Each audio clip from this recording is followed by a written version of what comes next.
What are my thoughts on 50,000 XCN? Even though nothing I say is financial advice, some people like to say out there, oh, is 50,000 XCN good enough? I can't make a decision for anyone, by the way, but my thoughts on that is that I don't find that as something too disappointing because in a make believe scenario, maybe if XCN went to the price of 25 cents, 50,000 XCN at that point would be worth 12 and a half grand because 25 cents times 50,000 XCN, that would be worth 12,500. Now, some people may be thinking, oh, who cares about that? Well, here's the thing. If let's say I just save in this make believe scenario just 6 grand from that, again, 6 grand from that 12 and a half grand, and I use that for the next cycle, and that 6 grand, let's say, does a 10x, maybe during the next cycle, that becomes 60 grand. Now, some people may be thinking, yeah, who cares about that again? But in my perspective, a lot of people that I know out there, they have nowhere close to that in their savings or something like that, let alone their portfolio. Now, I think maybe a major reason why is because they keep going on vacations and raves and, they're having these car installment plans. So I think maybe that's a reason, but who knows? However, at the same time, that amount doesn't seem too bad to me. This is just my perspective. And some people out there, they like to say, oh, this person said 100,000 XCN or a million XCN, whatever the case may be. But in my perspective is that it's not about what other people have, in my opinion. I don't want to stress over that. Instead, it's about what I can do with what I have. So if let's say in a make-believe scenario, someone had 1 Bitcoin, which is already very amazing in and of itself, very impressive, and someone comes along with 10 Bitcoin and they're saying, oh, take a look at this. And then this one Bitcoin holder is like, oh, wow, I can't believe they have 10. This is so bad and all this. I just wouldn't feel that way because whatever other people have, it is what it is. It's what they have. Instead of me worrying about what other people have, I'd rather just focus on myself and just do what I can do with what I have. So when people like to say, oh, is 50,000 XCN good enough, 100,000?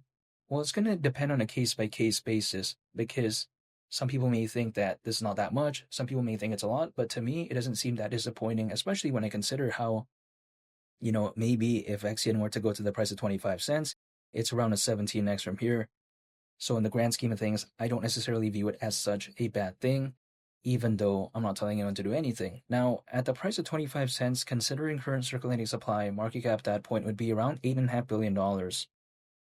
People may be thinking, oh, that's a big market cap. Well, in the grand scheme of things, I don't think really that much because we've seen like Dogecoin reach over $80 billion in market cap back in 2021. We've seen Shiba Inu reach around $40 billion that year as well in terms of market cap. And XRP, which is arguably the market leader when it comes to these type of Onyx, type of projects that are focused on payments and global trade and finance. Again, XRP market cap is well beyond 100 billion. So it's not even 10% of that. Again, around 8.5 billion. And also, let's not forget, let's say XRP in the next 6 to 10 months. Could that do around a 17x from here? I just don't have a great belief in that. This is just my perspective. Don't get me wrong. I'm bullish on XRP. But then at the same time, the market cap is so massive. How is that gonna reach like that massive a market cap? Again, market cap already well above 100 billion, doing around a 17x from here in the next 6 to 10 months. Doesn't seem that logical to me. So I get it. People like to say, oh, Ripple, we take a look at XRP, bigger market cap, bigger fan base, more popularity. I'm aware of that. But XCN, even though it's not a microcap, the market cap isn't that massive. So let's say maybe doing a 17x wouldn't really be that shocking to me. And also, when I take a look at Onyx, I think there's a lot going on when it comes to it, in a sense where it seems like they're heading in the right direction because it seems like they're improving the fundamentals. Like, for instance, they're planning to launch the mainnet of Goliath, a layer 1 blockchain for the world of finance in Q1 of 2026. So that's next year. Furthermore, they're working on the wallet, which we'll wait and see when it comes to that. And also, they're working towards Onyx V2. And allegedly through that, they're going to be more focused on compliance.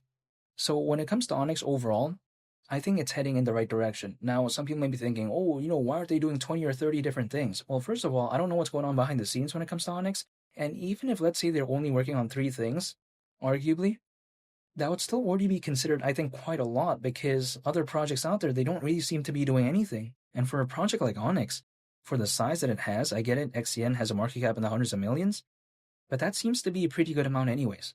Like imagine if a project was already doing, a couple things, that's already a lot to be focused on, actually, I think, in the grand scheme of things. I don't think it's that bad. And I think XCN has pretty good exchange listings. I like the community. I like the passion. I like the drive here. And also, what I like about Onyx is that it's focused on two markets that Ripple and Stellar are also focused on. And there seems to be a demand right now, that I've seen at least, arguably, for projects that are similar to XRP and XLM but with a way lower market cap. And I think XCN could hypothetically be in somewhat that category. For instance, Onyx is focused on payments, which that market size is currently valued at over $2 trillion. It's also focused on global trade and finance, which is predicted to reach up to $5 trillion in value, its market size, by 2028, according to Mordor Intelligence. And that's hypothetically a market, or should I say markets, plural, that could be pretty massive in the future if it ever does. And I think that when it comes to just having two projects like Ripple and Stellar, I think it's just a little bit not that much for a market that could be that massive, which is why I think a lot of people are taking a look at alternatives, like, for instance, XDC, XCN, ZBCN. We take a look at XPR, like Swiftcoin. But beyond XRP and XLM, I just mentioned 5 right there, right? Those are 5 reputable ones, arguably, in my opinion, that a lot of people know. That's not that many, I think, in the grand scheme of things. It's not like there's 20, 30, or 40. So I do like how Onyx is in this position where it may not have that many competitors that are reputable. Also, it seems to be heading in the right direction. The community is very passionate. To me, what I'm going to do right now is just stay patient, accumulate, hold, and that's pretty much about it, because whenever XCN does decide to wake up, that is going to be beyond my control. So I'm just going to stay prepared for a moment in which it maybe does, and just wait for that next leg up. Literally, that's it. People like to say, oh, XCN, ever since that pullback, the recovery hasn't been as good as something like, for instance, ZBCN or XPR, which are competitors when it comes to XCN, by the way. And I totally aware of that. However, take a look at historically that even projects within the space, they don't necessarily just do their thing all at the same time. Like, for instance, when XCN was kind of doing nothing, XDC, one of its competitors, had a very good run. Now, of course, it also had a good recovery right now, much like XPR and as well as ZBCN. But keep in mind, when XDC, the hype wasn't really there, XCN just really took off. But then at that time, ZBCN wasn't really doing much, right?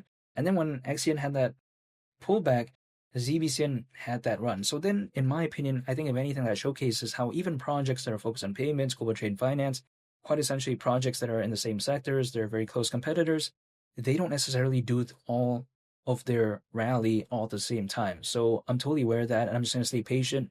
Whatever ZBCN does, whatever XPR, XDC, XRP, and XLM, it may not happen necessarily at the same time XCN is going to do its thing. So for me, instead of trying to find the exact moment in time, I'd rather prepare for a moment in time in which maybe it does that. So that's just my outlook when it comes to this, and I'm staying patient, and that's pretty much about it.